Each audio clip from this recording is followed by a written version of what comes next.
अस्सलामुअलैकुम everyone, welcome back to my YouTube channel. कैसे हैं आप सब? उम्मीद करती हूँ आप सब खैरियत से होंगे और ठीक-ठाक होंगे। अल्हम्दुलिल्लाह मैं भी बिल्कुल ठीक।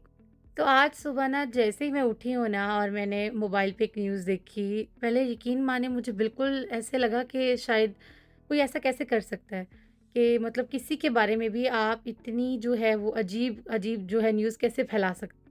तो फिर जब मैंने थोड़ा-सा जो था वो और ज़्यादा सर्च किया और देखा और फाइनली ये बात की तस्दीक हो चुकी कि जो एक यूट्यूब व्लॉगर थी और टिकटॉक पे भी उन्होंने जो था काफ़ी वीडियोज़ बनाए और उनका नाम है जी, आप में से बहुत सारे लोग जानते भी होंगे, प्यारी मरियम।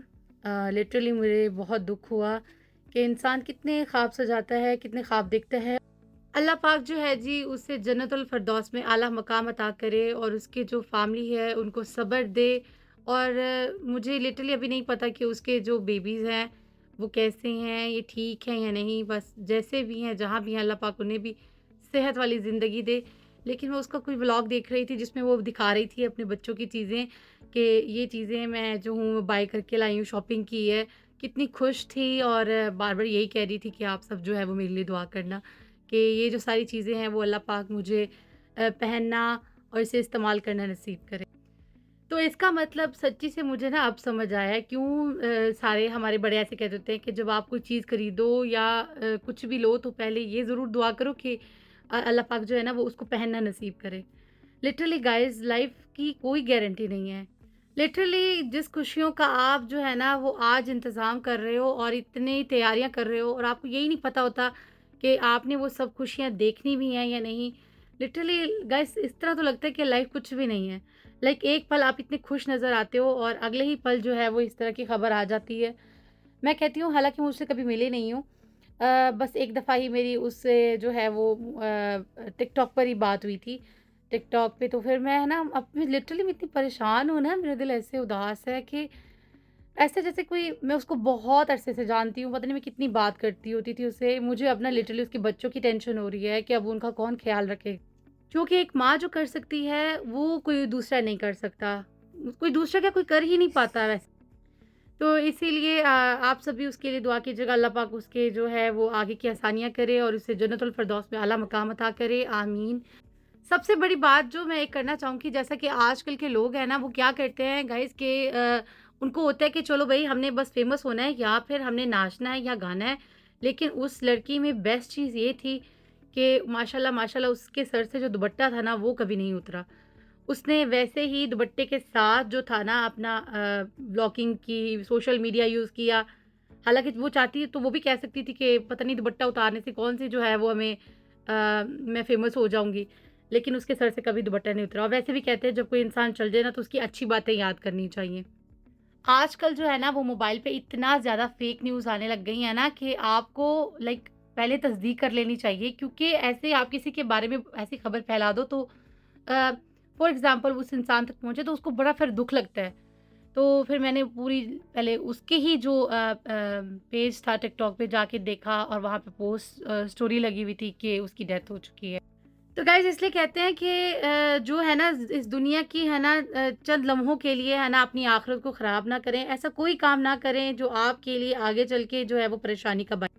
जब हम कोई काम कर रहे होते हैं ना और हम देखते हैं कि यहाँ पे हमारी लाइफ़ जो है वो अच्छी सेटल हो गई है, तो हम लोग ये समझते हैं कि पता नहीं अब जो है ना वो हमने यहाँ से कभी जाना ही नहीं है। और यहाँ की अब जो लाइफ़ है ना वो हमारी परमानेंट है। और हम लोग ये बिल्कुल भूल जाते हैं कि यहाँ से वापस जाना है और वो किसी टाइम भी वो वक़्त आ सकता है। लिटरली मैं तो इतनी शॉक्ड हुई हूँ ना, मैं आपको बता नहीं सकती, दिल इतना परेशान है। और हालाँकि मैं जैसा कि मैंने आप लोगों को बताया है कि मैं कभी मिली नहीं हूँ वैसे उससे, लेकिन वैसे ही बस टिकटॉक पे एक दफ़ा ही उससे बात हुई थी। और उसके बाद ना गाइज़ मैं आप लोगों को बता नहीं सकती, मैं बस हम लोग उसकी मग़फ़िरत के लिए ही दुआ कर सकते हैं। अल्लाह पाक उसके लिए आसानियाँ करे आगे की और उसके फैमिली को सब्र दे। And that's it, to be honest मेरी तो हिम्मत भी नहीं हो रही कुछ बोलने की, समझ नहीं आ रहा कि मैं क्या बोलूँ? तो चलें जी गाइज़, अब मैं किचन में जाती हूँ और जो है वो आज का जो है वो डिनर तैयार करना है और यकीन माने मैं कहती हूँ सारे काम आसानी से हो जाते हैं। एक जो बहुत मुश्किल काम है वो है ये कि आज क्या बनाना है। ये दुनिया का बहुत मुश्किल तरीन काम है जिसका कोई आंसर कभी मिलता ही नहीं। दुनिया के साइंसदानों ने है ना सारी चीज़ों में तरक्की कर ली है, बस एक यही चीज़ रह गई है कि आज क्या बनाना है। मुझे लगता है इनको इसमें भी कुछ करना चाहिए। पहले दाल का सोचो कि दाल बना लेती हूँ, फिर याद आता है कि अच्छा दाल अगर किसी ने खानी है, किसी ने नहीं खानी है, अगर मैं पकौड़ा करी बनाने का सोचती हूँ, तो वो आपको पता है वेदर इस तरह का है, फिर गले ख़राब होते हैं। अब घूम फिर के एक ही ऑप्शन बचता है, या तो बाहर से खाया जाए या जो है फिर भूखे सोया जाए। वेल मुझे कुछ ना कुछ बनाना पड़ेगा and let's go to make dal. ये I think that's the best option. फिलहाल तो मुझे यही लग रहा है कि दाल ही बनानी चाहिए। तो यहाँ पर गाइस जो है फाइनली मैंने सोच लिया कि मैं दाल बनाने लगी हूँ, और यहाँ पे जो है ना मुझे वो दालें मिल गई हैं, 2 मिल गई हैं और एक जो है ना वो नहीं मिल रही, पता नहीं वो कहाँ गुम हो गई है। अ, और मैं है ना इस तरह करती हूँ, ये वाली दाल जैसा कि आप देख सकते हैं ना, ये चाय का डिब्बा होता है, ऐसे जब एम्प्टी हो जाता है ना, मैं इसको वॉश करके ना इसमें दालें स्टोर कर लेती हूँ। और ये 2 मिल गई हैं। वो जो राउंड वाली हाफ होती है मैं कहीं रख के भूल गई, मुझे नहीं पता मैंने कहाँ रखी है और वो मुझे मिल ही नहीं रही। चले उस दाल को मैं ढूंढती हूँ, तब तक आप लोग जो है ना वो वीडियो वॉच करें और इसको मेरे चैनल को सब्सक्राइब कर लीजिएगा एंड लेट्स फाइंड द दाल। आप सभी मेरे साथ मिलकर। यार मैंने दाल को इतना चेक कर लिया है, हर चीज़ हर कोना चेक कर लिया, दाल नहीं मिल रही है। मैं क्या करूँ, ये तो बहुत मुश्किल काम हो जाना है मेरे लिए, और मेरे पास तो कोई दूसरा आइडिया भी नहीं है कि जो मैं और चीज़ कोई बनाऊँ। हर वो जगह देख लिया जहाँ पे पॉसिबल था कि दाल हो सकती थी।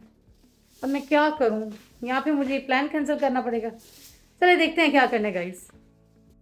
और यहाँ पर जो था वो मैंने आफ्टरनून के लिए थोड़ा-सा ये दाल पड़ी थी, और सॉरी नॉट पड़ी थी, फ्रोज़न वाली थी, और ये वाइट राइस थे साथ में, तो तब तो मैंने इसके साथ गुज़ारा कर लिया। और रात के डिनर के टाइम जो था ना वो मैंने बिरयानी बाहर से मँगवा ली थी, क्योंकि पता नहीं क्यों यहाँ पे जो है ना रोटी सालन खाने का बिल्कुल दिल नहीं करता।